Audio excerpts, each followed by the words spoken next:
Hello friends, welcome to our channel. Pandian store promo என்னென்னு பார்ப்போம்.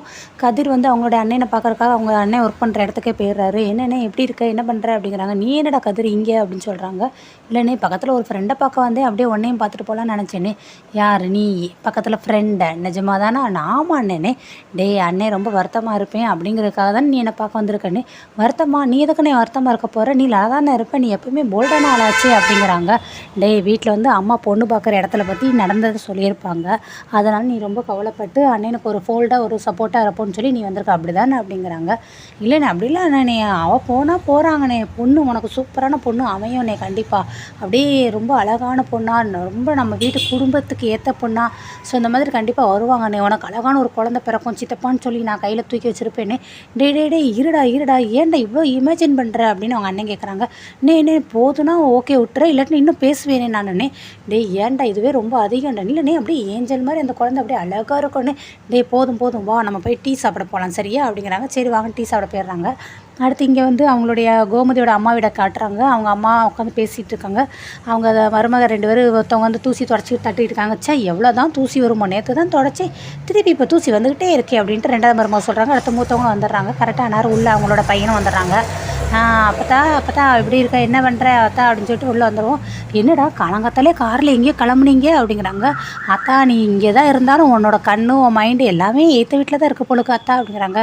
என்னடா பண்ணுறது, என் பொண்ணும் அங்கே தான் இருக்கா, என் பேத்தியாவும் அங்கே தான் இருக்கான். அப்புறம் அந்த வீடை பற்றி நான் நினைக்காம இருக்க முடியுமா அப்படிங்கிறாங்க. சரி, போன விஷயம் என்னாச்சு, எங்கே போனீங்க அதை சொல்லுடா அப்படிங்கிறாங்க.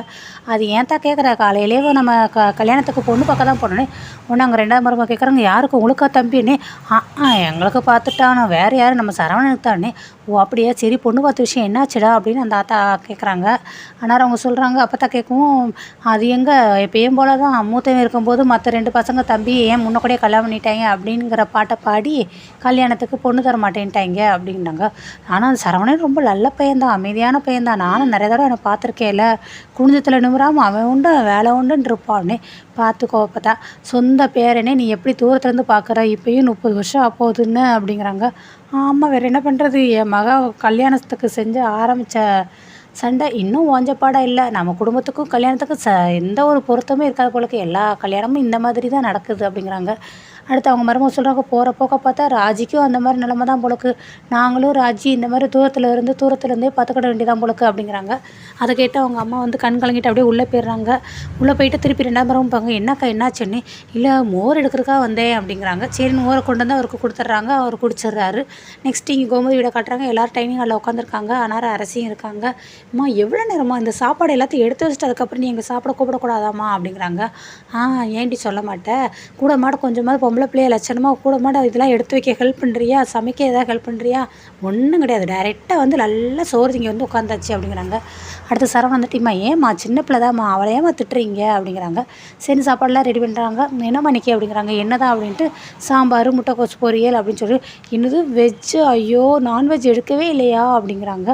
ஆனால் அரிசி கேட்கவும் அதுக்கடுத்து அவங்களுடைய மாமா சொல்கிறாங்க, என்னது வெஜ்ஜு, ஐயோ நான் பேசாமல் அண்ணன் வீட்டில் போய் அப்படின்ட்டு சீக்கிரம் எந்திரிச்சிடறாங்க. எல்லோரும் பார்க்குறாங்க, ஆஹா இவங்க வீட்டில் இருக்கிற இந்த வெஜ்ஜு நம்ம வேணும்னு சொல்லிட்டு அண்ணன் வீட்டில் போய் கடைசி சோறே இல்லாமல் ஆயிடுச்சுன்னா உள்ளதுக்கும் இல்லாமல் போயிருண்டா, அப்படி இருக்கிறச்சு அட்ஜஸ்ட் பண்ணி சாப்பிட்டு எந்திரிச்சிருவோம் அப்படின்ட்டு சரின்ட்டு உட்காந்துறாரு. இல்லை நான் சாப்பிட்டுட்டு அண்ணன் வீட்டுக்கு போகணும், அதான் சீக்கிரம் சாப்பிட்டு முடிச்சுவோன்னு நினச்சேன் அப்படின்ட்டு அப்படியே மேனேஜ் பண்ணிடுறாரு அவர். அடுத்த அரசி கேட்குறாங்க, ஏம்மா ஒரு முட்டையாவது ஆம்லேட்டாவது போட்டு தான் ஏம்மா அப்படிங்கிறாங்க. ஆமாம், வீட்டில் இருக்கிற பிரச்சனையில் உனக்கு ஆம்லேட் வேறு ரொம்ப கேடாகும் அப்படிங்கிறாங்க. சின்ன பிள்ளை தானேம்மா, கேட்டால் போட்டு கொடுங்கம்மா. அரசி இல்லாட்டினா உனக்கு அண்ணன் ஆஃபீஸ் விட்டு வரவும் மட்டன் சுக்கா வாங்கி தரேன் என்ன அப்படிங்கிறாங்க. சரினேங்கிறாங்க. சரின்னு எல்லாம் சாப்பிட்டுட்டு இருக்காங்க. ஆனால் கரெக்டாக நம்ம ராஜியும் வராங்க. ஆனால் உட்கார போகிறாங்க. இல்லை அரசி வந்துட்டு, இல்லை இது வந்து அப்பாவோட சேரு, நீங்கள் வந்து அண்ணங்கிட்ட போய் உட்காருங்க அப்படிங்கிறாங்க. சரி இவங்களும் அப்படியே யோசித்துக்கிட்டே இருக்காங்க. அவர் கதிரும் பார்த்து முறைச்சிக்கிட்டே இருக்காரு. சரி ஒரு வழியாக எப்படியோ போய் ராஜி வந்து பக்கத்தில் போய் உட்காந்துடுறாங்க. அடுத்து அவங்க அப்பாவும் வந்துடுறாரு. வந்துட்டு எல்லாருமே அந்த இதை பற்றி பேசிகிட்டு இருக்காங்க, அவர் சரவணனோட பொண்ணு வேண்டான்னு சொன்னதை பற்றி. ஆனால் இந்த பொண்ணு போனால் என்னென்ன, இதை விட அழகான பொண்ணு நம்ம தேடி பிடிச்சதுக்கலாம், உனக்கு சூப்பரான பொண்ணாக வரும் அப்படின்ட்டு எல்லோரும் பேசுகிறாங்க. ஏன்டா வேறு வேலையே இல்லையா, வேறு எதுவுமே பேசுறதுக்கு டாப்பிக்கே இல்லையா, எப்போ பார்த்தாலும் எங்கள் நேரத்தை பற்றி தான் பேசுவீங்களா, பேச்சை மாற்றுங்கடா அப்படின்னு சொல்லி சரவணன் சொல்லவும் அடுத்து அவங்க அப்பாவும் மாற்றுறாரு. நீ வந்து உளுந்த பருப்புலாம் வந்துச்சு, மூடையெல்லாம் இறக்கிட்டியா, அரிசி மூடையில் இறக்கிட்டியா, பருப்பு மூடையை இறக்கிட்டியான்னு அப்படியே வேறு வேறையாக கேட்குறாரு பாண்டியன் வந்து. அதுக்கு அவங்க கோமியோட தம்பி வந்துட்டு எல்லா பதில் சொல்லாரு, அது வந்துச்சு இது வந்துச்சுன்னு. அது இங்கே இறக்கி போட்டால் போதாது, அங்கே போட வேண்டாமா அப்படின்ட்டு.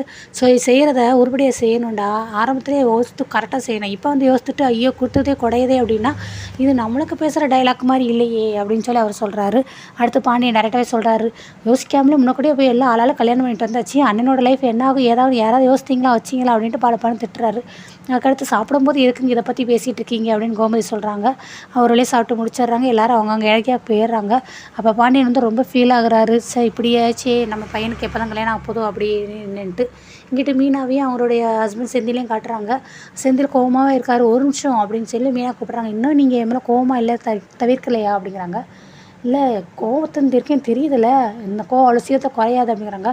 நான் மட்டும் காரணம் கிடையாது, உங்களுக்கு எல்லாமே தெரியும் தானே அங்கே என்ன நடந்துச்சுன்னு. உங்களே மாதிரி தான் நானும் எக்ஸ்பெக்ட் பண்ணாமல் தான் போனேன். இந்த குடும்பத்தில் நடந்த எல்லா விஷயத்தையும் சொல்லி தான் கூட்டிகிட்டு போனேன். ஆனால் திடீர்னு அவர் இப்படி சொன்னார்னு எனக்கே புரியல. ஆனால் நீங்கள் ஏன் மேலே கோவப்படுறீங்கன்னு மீனா சொல்கிறாங்க. ஆமாம், இந்த காரணத்துக்கெல்லாம் நீ தான் மெயின் காரணம். உங்கள் அப்பா படித்த உடனே வேலை கிடச்ச உடனே கல்யாணத்துக்கு ரெடி பண்ணுவேன்னு சொன்னார்ல, அதே போல் வேலை கிடச்சிச்சு உடனே கல்யாணத்தை பண்ணார்ல. நீ என்ன பண்ணியிருக்கணும், கல்யாணத்தை கொஞ்ச நாள் நிறுத்தியிருக்கணும். அதை விட்டுட்டு எனக்கு ஃபோன் போட்டு ஏதாவது செய்யணும் என்னை அவசரப்படுத்துறது போக நானும் வந்து உனக்கு திருப்பி இருந்து கல்யாணம் பண்ணிட்டேன் அப்படிங்கிறாங்க. ஹலோ, என்னை மட்டும் தப்பு சொல்லக்கூடாது. நீ நாப்பில் ஒழுங்காக இருந்தியா, என்னை வந்து பொண்ணு பார்க்க கேட்க வந்தியா, உங்கள் அப்பா கூட்டிகிட்டு வந்துருக்கலாம்ல, உங்கள் அப்பாவுக்கு பயந்து கதிரை கூட்டிகிட்டு வந்தா, அதனால எங்கள் அப்பா கூட கொஞ்சம் டென்ஷன் ஆகிட்டாரு அப்படிங்கிறாங்க. சரி அதெல்லாம் விடு, எப்படி நம்மளுக்கு கல்யாணம் ஆச்சு முடிஞ்சிச்சு, இதுக்கு வந்து நம்ம 2 பேர் தான் காரணம், நீ என்ன மட்டும் சொல்லாத அப்படிங்கிறாங்க.